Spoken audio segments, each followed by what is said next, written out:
আসসালামু আলাইকুম। Math dreams light চ্যানেলের সবাইকে স্বাগতম। আমি রমজান স্যার। আজকে আমি তোমাদের সামনে এইচএসসি অর্থাৎ একাদশ ও দ্বাদশ শ্রেণীর গণিতের দ্বিতীয় পত্র থেকে আমি একটা গুরুত্বপূর্ণ প্রশ্ন নিয়ে আলোচনা করব। এই প্রশ্নটা হচ্ছে অনুশীলনী 6.3-এর। এই প্রশ্নটা পরীক্ষায় অনেক বেশি বেশি আসে এবং টেস্ট পরীক্ষাতে আসে। এই জন্য আমি আজকে এই প্রশ্নটা আমি তোমাদের সামনে ভিডিও ক্লাসের মাধ্যমে সলিউশন করে দেখাবো।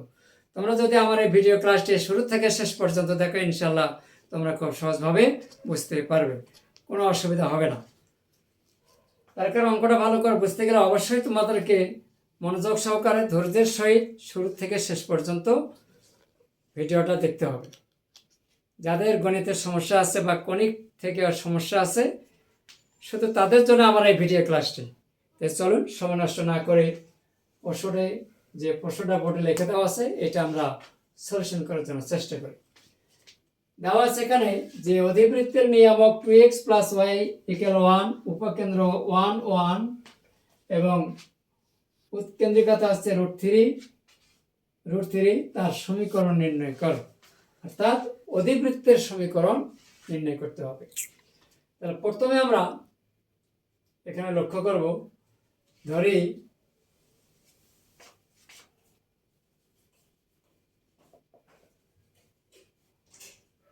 অধিবৃত্তের উপকেন্দ্রকে আমরা S দ্বারা প্রকাশ করি, S1 1।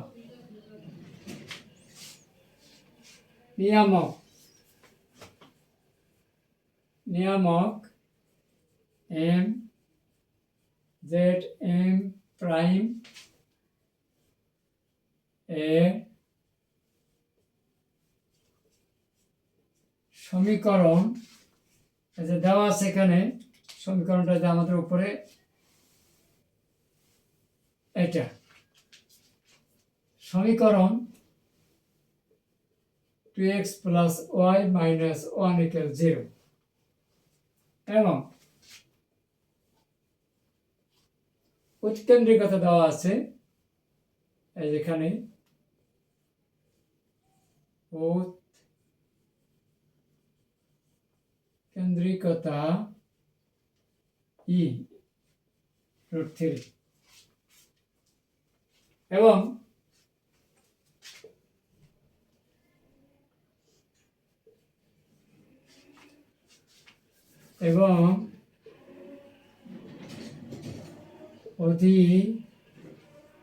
অধিবৃত্তের উপর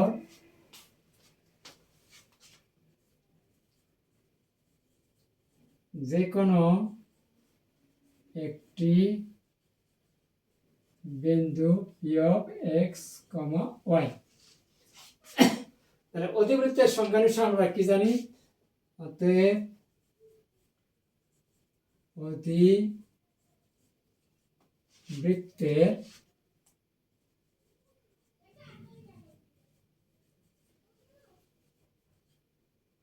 সংজ্ঞানুসারে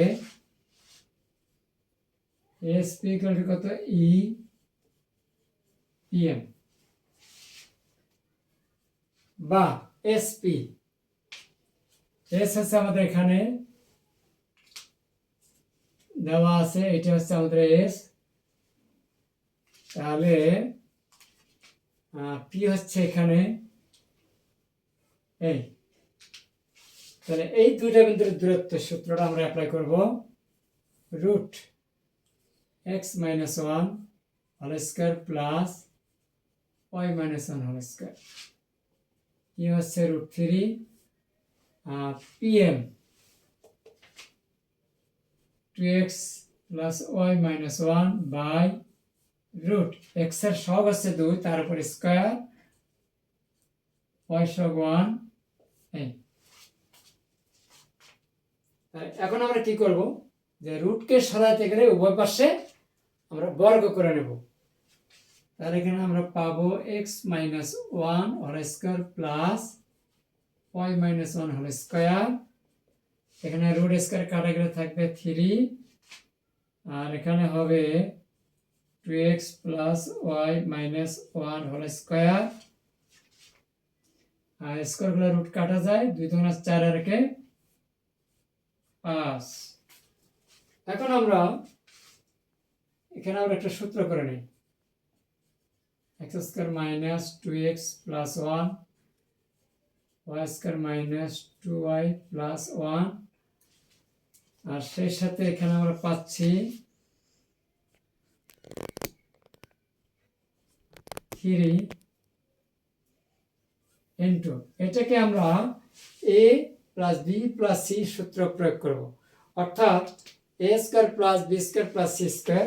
যদি জানা না থাকে আমি ডান পাশে লিখে দিচ্ছি, a plus B plus C whole square সূত্র a square plus B square plus C square plus 2ab plus 2bc plus 2c। এই সূত্রটা আমরা এখানে অ্যাপ্লাই করব। তাহলে এখানে আমরা পাই 4x square y square plus 1। তাহলে এবার লিখব 2ab, এই যে 2ab আছে, 2ab সূত্রে 2a 2x b আছে y, তার মানে হচ্ছে 4xy, আবার 2bc মাইনাস 2y তারপরে মাইনাস 2ca সূত্রে 2, আর এখানে আছে 2 4 মাইনাস 4x আর যেহেতু এখানে 5 আছে দিয়ে দিলাম। এখন আমরা বাকি অংশটুকু লেখার জন্য উপরের অংশটা একটু মুছে দিচ্ছি।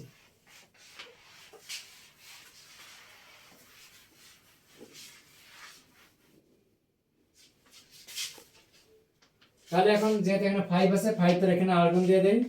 তাহলে এখানে আমরা আর্গুন দিলে পাবো 5x স্কয়ার 5y স্কয়ার 5 দুগুণে 10x 10y 1 1 2 তাকে 5 দিয়ে গুণ করলে হয় 10, আর এখানে 3 দ্বারা গুণ দেবো, 3 4 12x square 12x square 3y square, তারপরে এখানে যদি গুণ দেব 3 4 12xy, তারপরে 2 এর সাথে গুণ দিলে হবে মাইনাস 6y মাইনাস 12x, এই যে এখানে 1 আছে, 1 এর সাথে 3 গুণ দিলে প্লাস 3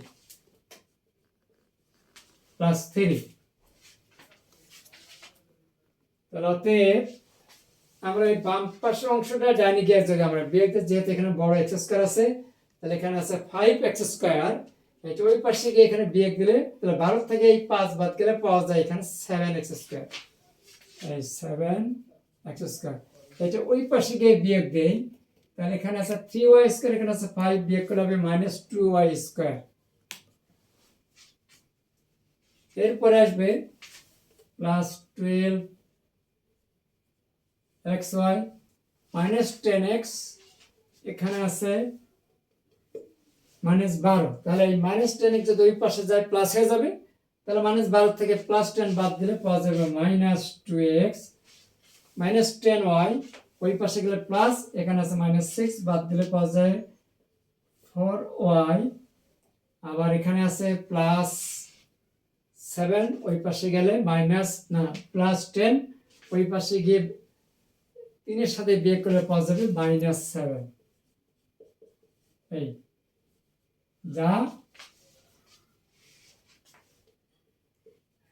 যা নির্ণীয় অধিবৃত্তের সমীকরণ।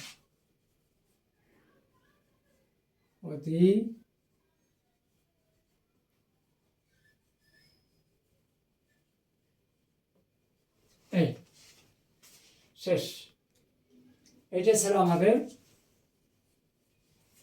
আনসার। তাহলে এখন যদি তোমরা এটা বুঝতে পারো, ইনশাল্লাহ অনেক উপকার হবে তোমাদের।